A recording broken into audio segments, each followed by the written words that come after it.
Welcome to my channel Cartoon Craze. ہماری آج کی کہانی کا عنوان ہے کام چور گدھا۔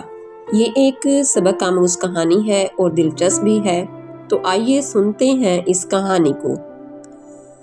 ایک گاؤں میں ایک آدمی رہتا تھا۔ اس کے پاس ایک گدھا تھا۔ وہ روز شہر جاتا اور وہاں سے نمک خریدتا۔ نمک گدھے پر لاد کر گاؤں لاتا اور بیچ کر کچھ پیسے کماتا۔ شہر کے راستے میں ایک ندی پڑتی تھی۔ ایک دن شہر سے واپس آتے ہوئے ندی میں سے گزرتے وقت گدھا پھسل کر پانی میں گر پڑا۔ گدھے پر لدا ہوا نمک پانی میں گھلنے لگا۔ جتنی دیر میں گدھا دوبارہ اٹھتا بہت سا نمک گھل گیا۔ گدھا پانی سے باہر نکلا تو اسے اپنا بوجھ ہلکا لگا۔ بوجھ کم پا کر گدھا خوش ہوا۔ اس نے سوچا اب شہر سے گاؤں آتے ہوئے اسی طرح ندی میں پھسل کر بوجھ ہلکا کر لیا کرے گا۔ اگلے روز مالک شہر سے گدھے پر نمک لاد کر چلا۔ وہ ندی پر پہنچے۔ ندی میں سے گزرتے ہوئے گدھا جان بوجھ کر پانی میں بیٹھ گیا۔ جتنی دیر میں مالک اسے مار کر اٹھاتا بہت سا نمک گھل کر پانی میں بہہ گیا۔ گدھے کا بوجھ بہت سا ہلکا ہو گیا۔ گدھا ندی سے نکل کر خوشی سے تیز تیز چلنے لگا۔ اگلی بار ندی میں سے گزرتے ہوئے گدھا جب پھر پانی میں بیٹھ گیا تو مالک اس کی چالاکی سمجھ گیا۔ اس نے دل میں ارادہ کر لیا کہ گدھے کو اس چالاکی کی ایسی سزا دے گا کہ وہ پھر کام چوری کی ہمت نہ کر سکے۔ مالک نے خوب سوچ کر اب شہر سے روئی خریدی اور گدھے پر لادی۔ وہ جب شہر سے گاؤں کی طرف چلے تو گدھا تیز تیز چلنے لگا۔ وہ دل میں سوچ رہا تھا کہ تھوڑی دیر میں وہ ندی پر پہنچ جائے گا۔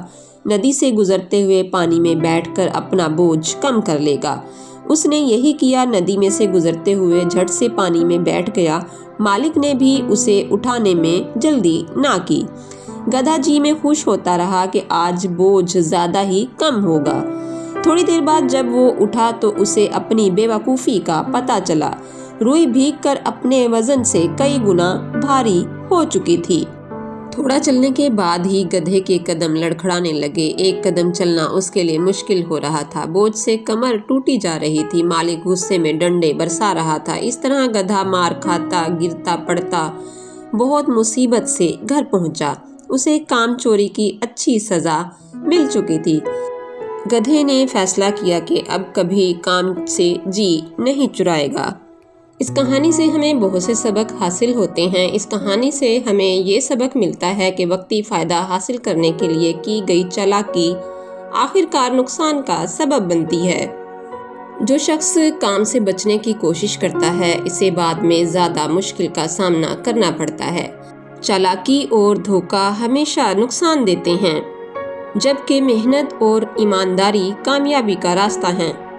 اس لیے ہمیں بھی کام چوری سے بچنا چاہیے اور اپنی زندگی کے معاملات کو محنت، لگن اور ایمانداری کے ساتھ نبھانا چاہیے، تاکہ ہمیں بھی دیر پا کامیابیاں حاصل ہو سکیں۔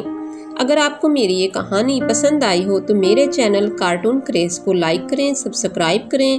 دوبارہ ملیں گے اسی طرح کی ایک نئی اور دلچسپ کہانی کے ساتھ۔ تب تک کے لیے مجھے دیجیے اجازت۔ اللہ حافظ۔